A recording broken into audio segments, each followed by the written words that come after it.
define the standard. As of March, there are 5 Stage 3 certified projects. There's 43 projects with Stage 2 certified plans and 20 projects with Stage 1 certified plan. So who's getting certified? A sampling of projects are the Newburgh Waterfront, which is a riverfront revitalization effort, bringing safe and affordable residences, public spaces, and retail with hopes to rehabilitate a really bad area of town. Perhaps one of the most visible LEED ND projects recently has been the Olympic Village in Vancouver, which is designated to house Olympic athletes, obviously, trainers, staff, attendees, but also to rehab an area of the waterfront and increase availability of affordable housing. Then there's the Twin Brooks Station project in Rockville, Maryland, which is just a suburban infill project with a hotel, condos, retail, all built around a pre-existing metro station. Then a mutual friend of mine is involved in a project which it may represent LEED ND's purest motives, and his project is called the East College Street project over in Oberlin, Ohio. This project is interesting because of its unique inception. 3 college friends saw a need for high-quality housing for people of all incomes, and a need for new business and job creation, and a need to bring more people downtown. So they established a corporation, found an architectural firm, sought out federal appropriations, worked with the city of Oberlin to get tax increment financing, and closed a $15 million financing package. Oberlin College has already purchased 7,000 square foot of ground floor retail space for use as an art gallery, and the Canada Foundation has purchased 14 condos for subsidized affordable housing units. Also in development are some luxury 22-bedroom units with rooftop terrace. So who profits from this thing? The USGBC profits from the sale of print media and registration fees. Developers benefit from the publicity and brand recognition. Tenants and owners attract top clients and employees, and also benefit from tax incentives. The Baltimore County, Maryland, for example, offers a 10-year property tax credit for LEED Silver or better. Then the GBCI collects revenues on accreditation fees and building certification fees as well. Any various inspection and plan review entities profit. So what opposition does LEED face? Well, LEED got a lot of negative press a few years ago.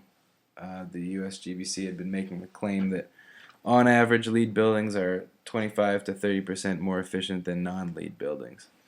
They compiled a report pulling energy consumption numbers from the Energy Information Act, including buildings built before 1920. They paired this against only the most efficient LEED buildings, and a few picked up on this. When they ran their own numbers with the data available, they found that many LEED buildings use more energy than the average high-rise built to modern ASTM standards. Some of this could be attributed to the way the buildings use. Poor building management, for example, might mean leaving lights on through the night, improper thermostat programming, and maintenance practices. But the rest look like a cover-up.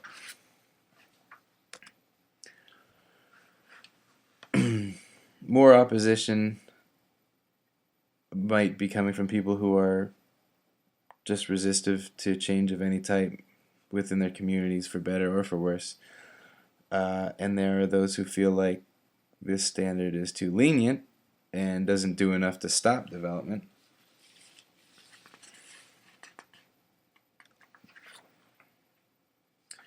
But it's difficult to place a moratorium on development as population grows, and it's also difficult to dispute the long-term energy savings potential of a community built to the neighborhood development standard.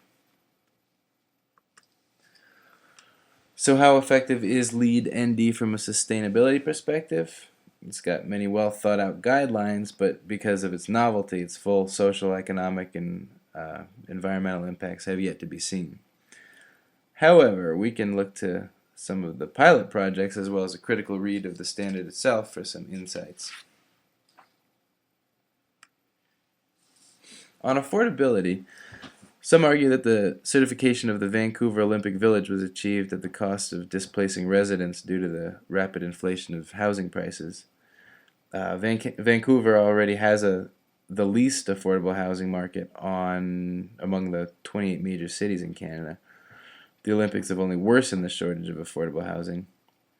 This city has scaled back its promise to provide 250 affordable housing units due to the recession, and it still hasn't determined who will qualify or how.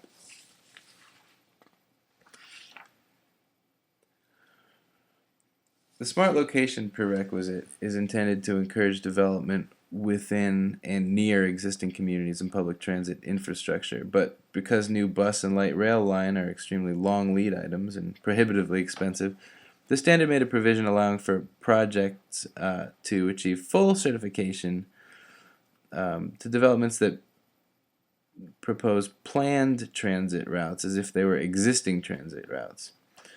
So this may be seen as a loophole, and time will tell if it's an open door for potential abusers. Hopefully not, since compliance with the standard does partially rely on the discretion of the third-party reviewer.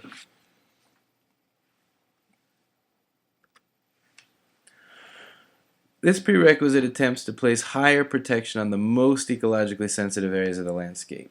The imperiled species and ecological communities prerequisite requires that the designer first consult with the state wildlife agencies to confirm that the state's not likely to be habitat for imperiled species. But the last line of the criteria for this prerequisite allows that if an area cannot be protected permanently, then it's permissible to buy a habitat offset elsewhere to compensate for its development. I would question both the necessity of a development and the effectiveness of a conservation easement or habitat offset from the ecological standpoint. I'd argue that this option allows for undue leniency.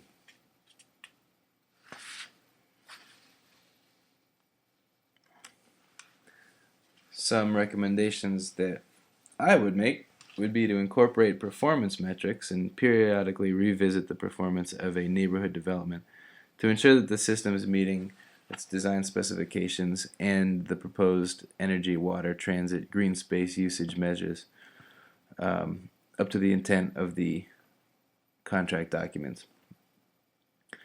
One fundamental problem I see with the LEED standards is the award of points based on a proposal or to do something in the future, as I see in the planned transit example. In my opinion, in order for LEED ND to realize a paradigm shift in development methodology, sustainable housing has to be both tangible and attainable to everybody. By increasing its relative affordability to the end user, we can dramatically improve the system's relevance and growth in the building industry. That having been said, I would recommend that the mixed income credit become a prerequisite. Similarly, it's critical that the development be of diverse utility, offering a range of amenities within walking and biking distance. Currently, under the mixed use credit, a developer can achieve up to 4 points towards accreditation, but one could also choose to skip this credit entirely. Likewise, I'd recommend that this too be escalated to a prerequisite. New development in old neighborhoods is often met with resistance to change. The public has a strong voice during town review of such projects and can heavily influence local planning decisions. Projects like LEED NDs, which are nested amid existing development, can lend themselves to certain criticisms. LEED for neighborhood development needs to demonstrate how a dramatic change like adding retail, low-income apartments, and a bus stop will improve quality of life for established residents. So it's critical for the USGBC to demonstrate the standard's applicability to old neighborhoods and to demonstrate how they can benefit from a transition to density.